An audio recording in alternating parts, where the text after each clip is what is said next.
Touch is a nose boob to the palm of our hand. We can use this as a way to redirect our puppy away from something, or also use it as a warm-up for training. Touch. Touch. Yes. Good girl. Nice job. Sit. Yes. Good girl. Down. Yes. Good girl.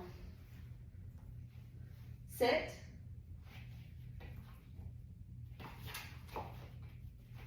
Yes. Good girl. Rosie. Down.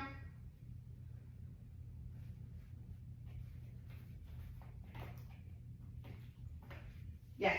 Good girl. Rosie, For come. come when called, Yes, we're going to good call her name and then girl. say Nice come. job. As soon as she turns and looks at us, we're going to Rosie, mark come. yes and begin to praise.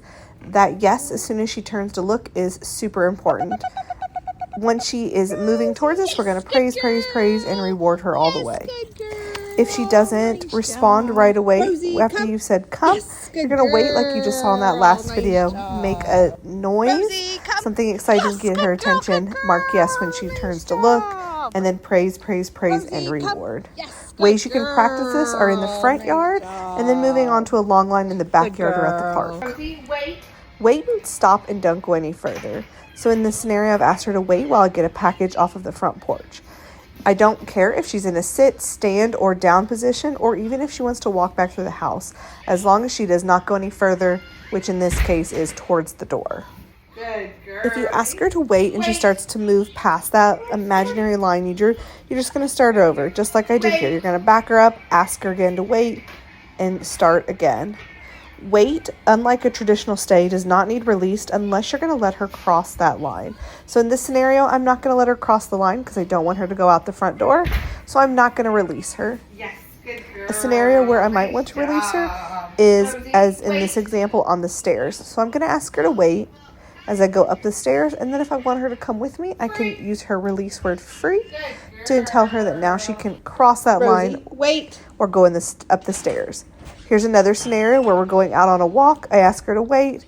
I am actually going to release her through that door so then I can use my word free to let her know. Rosie loves to be your little shadow and follow you everywhere. So here's an example where I used wait while we were doing group classes. I had to go get some chairs from another room.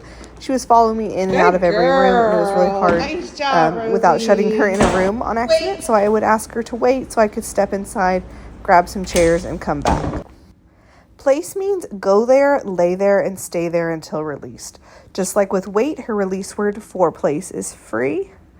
In this scenario, I'm doing what would be called a formal training session, where I'm specifically working on duration between reinforcement, distance that I can walk from her, as well as distractions. So you'll see me doing a lot of random things, walking around, opening doors, dropping things on the ground, walking upstairs, going a little, doing some running, doing some different things, and then periodically rewarding her as long as she stays on her mat. It's really important that when we reinforce this, we're tossing the treat onto the mat. We want her to know food comes to her where she is, which is the mat, and to not get up and come try to meet us for it. If she gets up, it's as simple as resetting her, sending her back to place, and starting over. As she gets better and better at this, you can add in more distractions, more duration between reinforcement, and just slowly space out how often that treat comes until you barely need any reinforcement. A really great way to practice distraction is by using the kids. So ask Rosie to place, and while you're periodically rewarding her, you play Simon Says with the kids and ask them to do silly things like jump up and down, run across the room, toss a dog toy across the room, crawl on the ground, roll, different crazy activities that the kids might do, while she practices just being calm and patient and watching from her mat. You can also work on longer durations by practicing this during real-life activities such as watching TV or eating dinner. In this scenario here, I'm practicing with dinner time. The big difference here is I'm practicing with what I call passive training. So I'm not going to cue her to place because I know I'm going to be busy with my toddler and I'm not always going to be able to get the reinforcement in the increments that I need it to. So what I've done is just set her place in the kitchen. This has been something we have done reoccurringly, so she understands the game at this point. But she knows that when I'm in the kitchen, if she chooses to go to her bed, then I will reinforce her for that. I use a high value reward, string cheese, when I'm in the kitchen. 1, because it's high value, and 2, because it's something I don't mind touching and then touching my own food. So what I'm doing in this passive training is while we're eating dinner, I am periodically rewarding her as long as she stays on her bed. I will toss her a piece of cheese. You can move her as close as you need to feel comfortable tossing the treat accurately. But then you're just going to reward her. If she gets up, don't worry about it because you didn't ask her to place, so she doesn't need released. She chose to go there because she's figured out that that's a reinforcing option. And so you don't really have to worry about it, but you just kind of keep an eye on her. If she goes back to her place, then you will mark yes and toss her another treat for a reward. So you can see there she ended up getting up. It's because I left the room with my toddler, and that was a hard one for her. But she did go back to her mat when she saw that my husband was going to be reinforcing them. If you consistently practice in scenarios like dinner time where you would want Rosie to choose place, you will see that they quickly can pick up that pattern. So like I said, in this scenario, this is something we've practiced regularly since her first night here. And so she learned that when I'm in the kitchen, it is always a good choice to try to sit on her bed. And so even if I'm just in the kitchen for a quick second and I notice that she's chosen to go to her bed, I will reach into the fridge, grab a little piece of cheese and toss it to her. I want her to know that it is a good choice and that she will be rewarded for that. And then just like everything else, over time you will slowly reinforce a little less and a little less. But if you keep the consistency of when you reinforce her, you will see her start to pick that up. And then it's amazing how much you won't have to ask for, and you'll have this dog that just knows how to behave in certain contexts, such as dinner time, versus having to be told what to do all the time.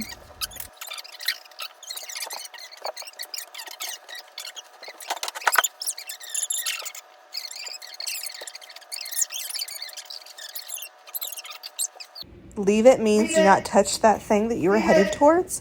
So here is a formal training session where I'm practicing dropping food, asking her to leave it. If she goes towards it, then I'm going to step in and block her. Drop it means let go of the thing that is in your mouth. So here I'm working on a formal training session where I've purposely dropped something on the floor for her to get so that I can practice cueing drop it and rewarding her. In real life scenarios, like you're going to see in just a second, we're still going to make sure we reward.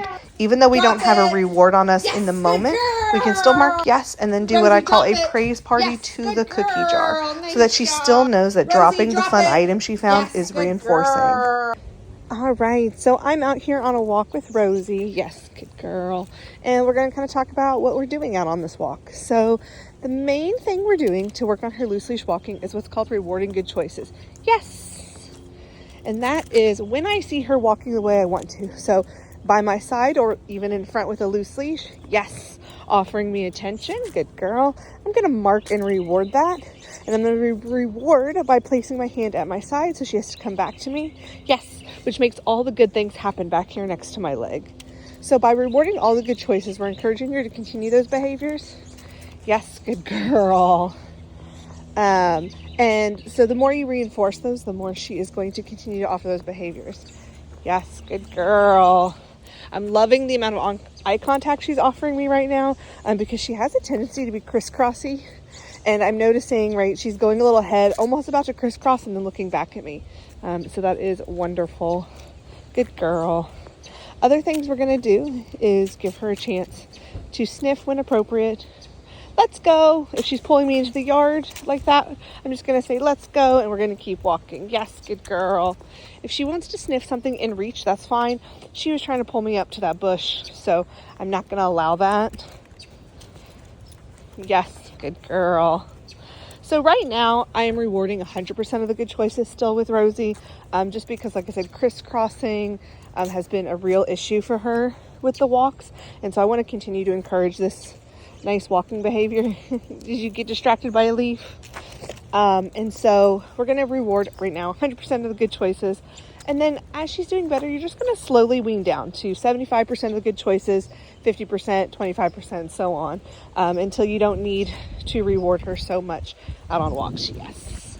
So you're going to want to make sure when you take her out on a walk, you've got your treat pouch. Put the treats on the side of the body you're going to reward her with, and make sure you're rewarding with that hand that is closest to her. Yes, so it keeps her here.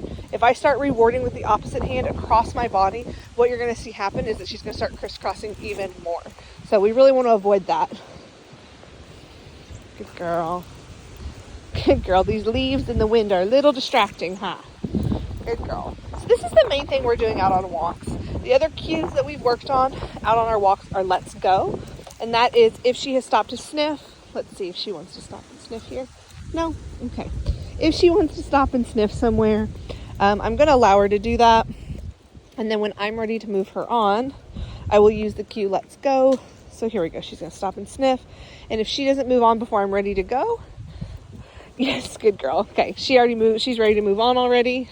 We'll try it again in a little bit if she stops to sniff somewhere, but we'll use let's go. It's important that we do allow our dogs time to sniff. It's an important piece of them getting out in the world and the environment and seeing all the things. Woo! The wind is really picking up here. There we go, Rosie. You're doing good. Rosie, here, let's untwist you. Whoa, stop jumping, sweetheart. Rosie, come here. Step over your leash, please. There we go. All right. Let's turn around this way. This way. So this way is our other cue, and that just means we are changing directions. Good girl. Yes, this wind has really put it a challenge for her this morning because of the leaves. This is just normal puppy brain. Not much we're going to do except for give her a chance, yes, to kind of come back to us after she has those moments. That's what's going to be, yes, important later on, and then continuing to reward our good choices. Rosie is very energetic and full of life, so we don't want to squash that. But if you just continue to kind of let her like she did just now, I waited, she turned around, rewarded, she's going to get better and better at not being so distracted by the leaves. That is just her puppy brain kicking in. Yes, good girl. You're doing so good. So good. So this is overall, this is what we're doing on walks. If you're rewarding the good choices and weaning off the treats very slowly, you will find that you will rarely ever have to do any kind of addressing of pulling behavior because we have taught her from the beginning what we expect, yes, from a walk instead of just focusing on what we don't want her to do. So you can see she is doing really well. This is a big improvement from our first walks where she was crisscrossing and all over the place. And again, we got some leaf action. I'm going to give her a little puppy brain a second. Good girl. Nice job. Let's keep going. All right.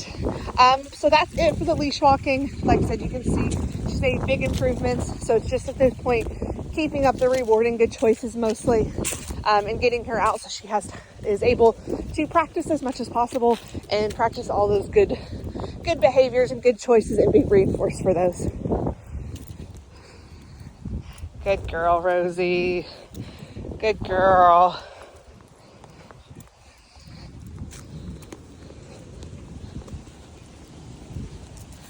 Let's go. Yes, good girl. Nice job. Last but not least is enrichment. Enrichment is a really important piece of our dogs' lives.